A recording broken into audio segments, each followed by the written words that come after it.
Welcome to ತರಾವರಿ cooking. ಇವತ್ತೊಂದು ಬಾಳೆಹಣ್ಣಿನ ರೆಸಿಪಿಯನ್ನು ತೋರಿಸ್ತಾ ಇದ್ದೀನಿ. ಇದು ಕೊಡಗಿನಲ್ಲಿ ಫೇಮಸ್ ಹಳೆ ತಿಂಡಿ ಅಂದರೂ ತಪ್ಪಾಗಲಾರ್ದು. ಇದಕ್ಕೆ ಒಂದು ಬೌಲಷ್ಟು ಅಕ್ಕಿ ಹಿಟ್ಟನ್ನು ತಗೊಂಡಿದ್ದೀನಿ. ಇದನ್ನು ನೀಟಾಗಿ ಫ್ರೈ ಮಾಡ್ಕೊಳ್ಬೇಕು, ಚೆನ್ನಾಗಿ ಫ್ರೈ ಮಾಡಬೇಕು. ಹೈ ಫ್ಲೇಮಲ್ಲಿ ಇಟ್ಟು ಬೇಯಿಸೋದು ಬೇಡ,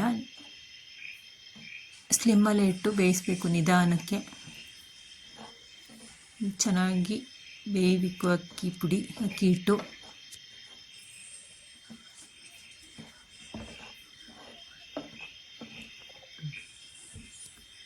ಇದಕ್ಕೆ ನಾನು ಒಂದು 10-15 ಬಾಳೆಹಣ್ಣನ್ನು ಸಿಪ್ಪೆ ತೆಗೆದು ಹಾಕ್ಕೊಳ್ತಾ ಇದ್ದೇನೆ.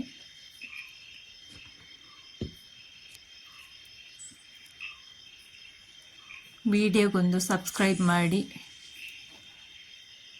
ವಾಚ್ ಮಾಡಿ, ಬೆಲ್ ಐಕಾನನ್ನು ಪ್ರೆಸ್ ಮಾಡಿ. ವಿಡಿಯೋ ಇಷ್ಟ ಆದರೆ ಲೈಕ್ ಮಾಡಿ, ನಿಮ್ಮ ಅನಿಸಿಕೆಯನ್ನು ಕಮೆಂಟ್ ಮುಖಾಂತರ ತಿಳಿಸಿ.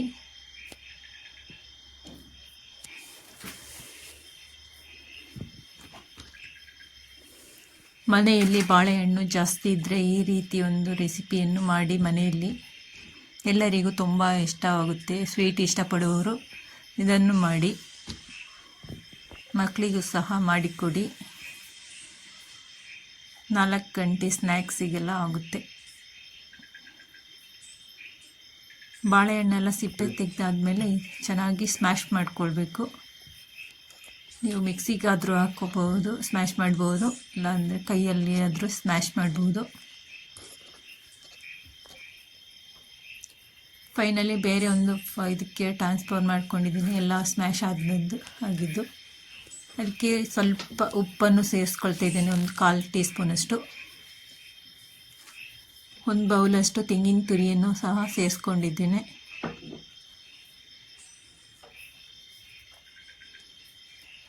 ಒಂದು 4 ಚಮಚದಷ್ಟು ಸಕ್ಕರೆಯನ್ನು ಸಹ ಸೇರಿಸ್ಕೊಂಡಿದ್ದೇನೆ. ನೀವು ಬೆಲ್ಲ ಬೇಕಾದರೂ ಸೇರಿಸ್ಕೋಬೋದು.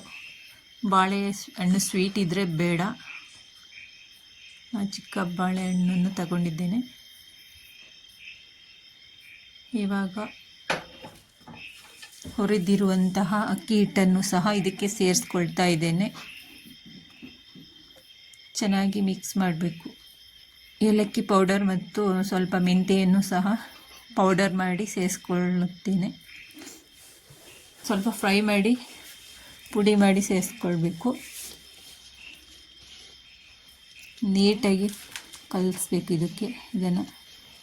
ನೀರೆಂಥದ್ದು ಹಾಕೋದು ಬೇಡ.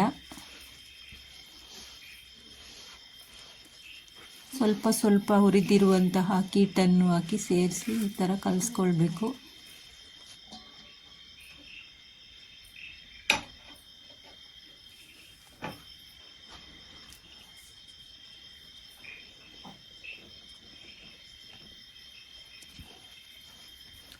ಉಂಡೆ ಕಟ್ಟುವ ಹದದಲ್ಲಿ ಇದ್ದರೆ ಸಾಕಾಗುತ್ತೆ, ತುಂಬಾ ಗಟ್ಟಿಯನ್ನು ಮಾಡಿಕೊಳ್ಳೋದು ಬೇಕಾಗಿಲ್ಲ.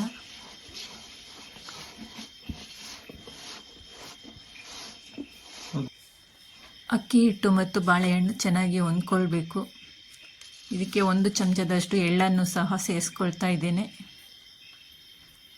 ಹುರಿದಿರುವಂತಹ ಎಳ್ಳು ಸೇರಿಸ್ಕೊಳ್ಬೇಕು.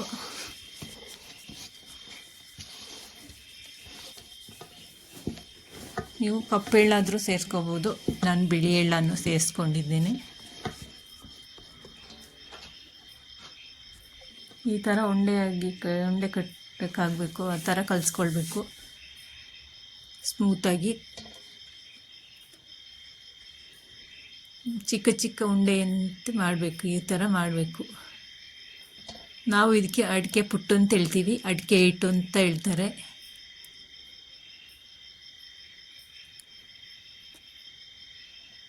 ಅಡಿಕೆ ಥರ ಇರುತ್ತಲ್ವ, ಅದಕ್ಕೆ ಅಡಿಕೆ ಹಿಟ್ಟು ಅಂತ ಹೇಳ್ತಾರೆ. ಚಿಕ್ಕ ಉಂಡೆಯನ್ನಾಗಿ ಎಲ್ಲವನ್ನು ಮಾಡಿಕೊಳ್ಬೇಕು ಈ ಥರ. ಇದು ಹಬೆಯಲ್ಲಿ ಬೇಯಿಸುವಂತಹ ರೆಸಿಪಿ. ನಾನು ಮೊದಲೇ ನೀರು ಬಿಸಿಗಿಟ್ಟು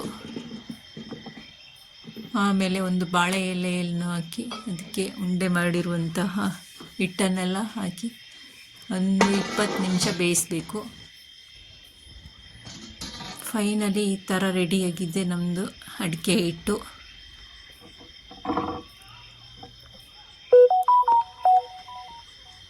ಇದಕ್ಕೆ ನಿಮಗೆ ಇಚ್ಛಾನುಸಾರವಾಗಿ ತುಪ್ಪವನ್ನು ಸೇರಿಸ್ಕೊಂಡು ತಿನ್ಬೋದು, ಸರ್ವ್ ಮಾಡ್ಬೋದು. ತುಂಬ ಬೇಕಾದರೂ ಹಾಕೋಬೋದು, ತುಪ್ಪ ಸ್ವಲ್ಪವಾದರೂ ಹಾಕೋಬೋದು. ಮೇಲೆ ಸ್ವಲ್ಪ ತೆಂಗಿನ ತುರಿಯನ್ನು ಸಹ ಹಾಕ್ಕೊಂಡಿದ್ದೇನೆ.